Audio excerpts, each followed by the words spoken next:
Yesterday's news was that Trump has taken charge of the presidency of the biggest, powerful nation, richest nation in the world, that is the United States of America. And he has passed enormous amount. He started signing bills left, right, and center. And one of the bills state that he is going to, he is going to impose tariffs on countries which are trying to de-dollarize. What is the question of de-dollarization at all? It is a concept, just like a woke concept has been created, de-dollarization. There is no de-dollarization. I can't use the dollar in my Indian country because I have my rupee. I can't use the Indian, I can't, for example, when you go to Europe, you use the euro. You don't use the you don't use the Deutschmark no anymore in Germany. So you must understand what is de-dollarization. Now, why should Indians be upset about the tariffs being imposed by him? Because it is not going to happen, because we are using dollars in a major way. We are quoting our investments, what is our reserves, in dollars. We talk about $600 billion. We don't say that it is a form of yuan, in the form of renminbi, or in the form of yen. No. For example, suppose you want to buy something from Australia. Now, Australia does not recognize the strength of the Indian rupees. So, you have to buy dollars, which Australian companies are willing to accept, and so they will supply the units to the product to you, the item to you, and you deliver dollars to them. But suppose you go to a place like Mauritius, you go to Malaysia, you go to Singapore, you go to Middle East, where they feel that they have confidence in the Indian economy. They say, yes, India is going to become the third largest economy by the end of 2025, and therefore we have confidence in the Indian rupee. So he is willing to accept Indian rupees in trade. I go to Dubai and buy gold. If Dubai looks at the Indian rupee as a strong currency, it is willing to accept Indian rupees.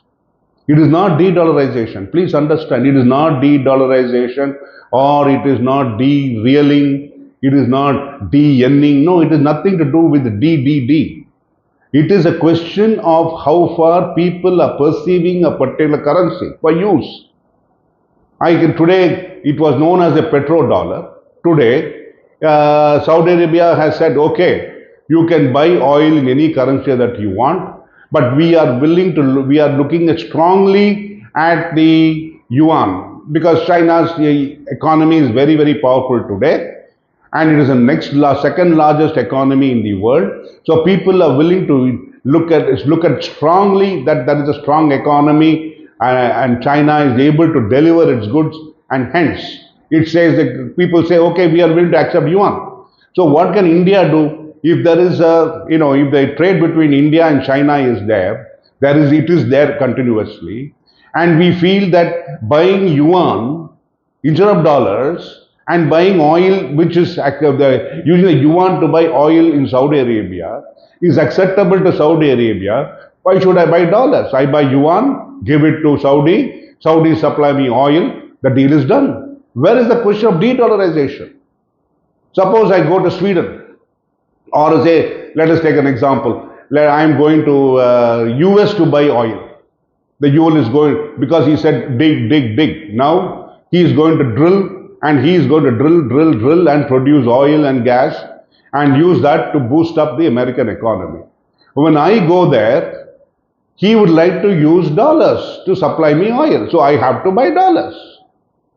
If suppose I go to the Schengen group, the European Union, they say, hey, why don't you use euros instead of dollars, and give us euros, and we will supply you the product you want, what you want.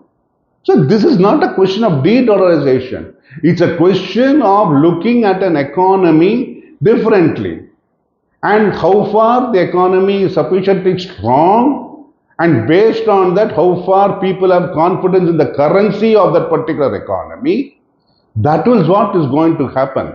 It is not de-dollarization. Let us not confuse issues. Let us not create, what you call misunderstanding between people, saying that the India is de-dollarization, China is being de-dollarizing, there are BRICS companies are going to we're not de-dollarizing. It's a question of utilization of the currency of the country. If once upon a time the Naira was more powerful from the US, so people are investing in the Naira of the in a Nigerian economy. Today the Nigerian economy is doldrum. That is different. The same thing with the Libyan. The Libyan pound was extremely strong, but after Gaddafi, it went kaput. The same thing with the Iraqi, dollar. I think that was also very powerful. So what is going to happen is that the world is waking up to the fact that each country is sufficiently powerful. Each country wants to grow, not at the expense of others, but it wants to grow and become a part of the world economy. And that is what we are looking at currently. That is what BRICS are looking at currently. Okay, let us spread our wings.